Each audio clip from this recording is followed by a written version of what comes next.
Greetings everyone, in today's video I will show you how to send money from PayPal to Cash App.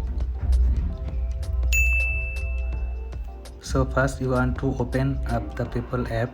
You are going to see your PayPal homepage. Then you want to click on your PayPal balance.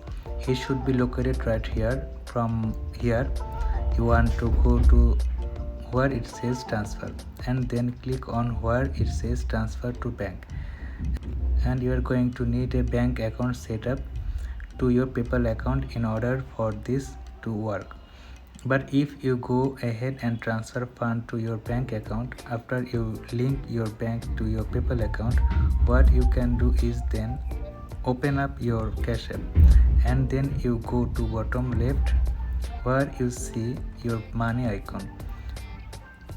This is going to show your current cash balance, and what you want to do is click on where it says click on where